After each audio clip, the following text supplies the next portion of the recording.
Teman-teman, kemarin teman saya namanya Lili teks saya. Kobuce, gimana pendapat para pendukung Trump sekarang setelah melihat keadaan yang kacau kayak begini? Nah, jadi saya mau cerita sedikit ya. Saya pikir-pikir dan dari pengalaman saya bicara dengan beberapa teman-teman saya yang merupakan pendukung Presiden Trump, ternyata begini ya. Saya masih ingat pada waktu itu tanggal 23 Januari tahun 2016 di Iowa, waktu Presiden Trump lagi kampanye.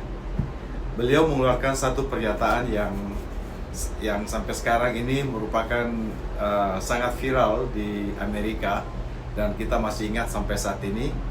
Beliau bilang begini, I could stand in the middle of Fifth Avenue and shot somebody and I wouldn't lose any voter. Oke? Dia bilang gitu. Maksudnya, gue tuh bisa nembak siang bolong, gue bisa nembak orang di tengah jalan, nembak orang mati di tengah jalan, tapi gue tidak akan lose satu orang voterku. Maksudnya itu pendukungnya adalah pendukung mati gitu loh. That's the power of Trump. Aku nggak tahu bagaimana bisa, tapi itu seperti itu, ya. Beda dengan yang di Demokrat seperti Obama atau Kamala. Sekalipun kamu pendukungnya, kalau mereka melakukan sesuatu yang ini, mereka langsung berubah gitu ya. Tapi pendukung Presiden Trump lumayan solid, ya. Itu yang saya lihat, ya. Jadi saya mau cerita sedikit. Ada satu customer saya tidak mau mention namanya. Jadi ini kita kan bisnis ikan ya. Jadi beliau termasuk pendukung Presiden Trump. Jadi beliau kasih saya, Bruce katanya, Trump ini punya program itu untuk supaya Amerika itu punya advantage. Jadi dia itu kasih tarif ini sebenarnya hanya berlaku untuk pabrik-pabrik baja gitu loh. Kita ikan tidak, kita kan nothing to do dengan ini untuk bangun pabrik atau perusahaan di Amerika. Jadi seharusnya koral itu tidak akan terkena gitu loh. Tapi ternyata kenyataannya tetap terkena ya.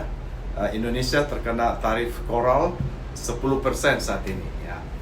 Jadi setelah itu kemarin saya telepon dia, jadi gimana pendapat kamu? Dia agak kagok juga karena kan dia tadinya bilang tidak mungkin kena, sekarang kena ya. Terus dia bilang begini, itu gara-gara ini itu gara-gara karena Indonesia menetapkan tarif yang tinggi untuk barang-barang dari Amerika. Coba makanya Presiden Trump lakukan itu. Jadi instead daripada ini dia mengatakan kata-kata itu bahwa menyalahkan Indonesia yang telah menerapkan tarif yang tinggi untuk barang Amerika sehingga kita mendapat hal seperti itu. Jadi itu yang menarik ya. Dan ternyata kata-kata yang sama itu juga berlaku untuk beberapa teman-teman saya yang saya telepon yang juga kena sebenarnya dirugikan oleh karena tarif itu. Mereka insist bahwa itu dilakukan oleh Presiden Trump untuk kepentingan Amerika, untuk kepentingan kita, ya. Jadi dari perasaan saya, dari 100% pendukungnya mungkin 20%, 30% yang 20-30% yang berubah gitu loh. Yang berubah, kalau ini Presiden Trump ini menetapkan sesuatu yang merugikan kita begitu. Tapi yang 70%-nya kayaknya tetap solid gitu. Dan kebanyakan saya melihat semuanya mengulang kata-kata yang ada di Fox News gitu. Jadi saya masih ingat pada waktu diaspora kongres keempat di Indonesia, kita mengundang Presiden Obama tahun 2017 kalau nggak salah. ada satu perkataan dari Presiden Obama yang sangat menarik.